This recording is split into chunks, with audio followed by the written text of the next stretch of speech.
میں شامل کرتے ہیں پاکپتن سے گورنمنٹ فضل کا اسلامیہ ہائی اسکول میں ایس او پیز پر حکومتی ہدایات کے مطابق عمل درآمد کرایا جا رہا ہے۔ ادارہ حاضہ کے پرنسپل عبدالمجید خان نے اینکر پرسن حسن بخاری کو تفصیلات بتاتے ہوئے کہا کہ کورونا وائرس کے باعث لاک ڈاؤن کے بعد حکومتی پالیسی کے مطابق اسکول کھل چکے ہیں۔ آج دوسرے روز تمام طلباء کو ایس او پیز کے مطابق سینیٹائز اور بچوں کی اسکریننگ بھی کی گئی ہے۔ گیٹ پر اساتذہ کو تعینات کیا گیا ہے کہ ہر آنے والے طالب علم کو ایس او پیز کے تحت اسکول میں داخلے کی اجازت دی جا رہی ہے۔ یہی طلباء تعلیم کے زیور سے آراستہ ہو کر ملک و قوم کی باغ دوڑ سنبھالیں گے۔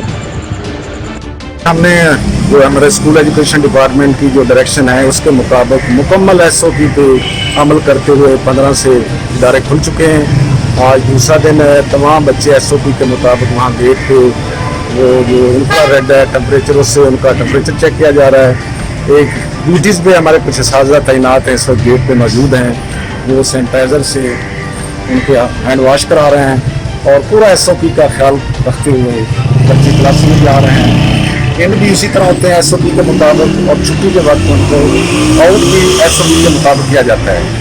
تو پورا اس سے انشاءاللہ تعلیمی ادارے جو ہے اس وقت 9th اور 10th جو ہے وہ آ رہی ہے، تو باقی کلاسیں بھی مرحلہ وار آنا شروع ہو جائیں گی۔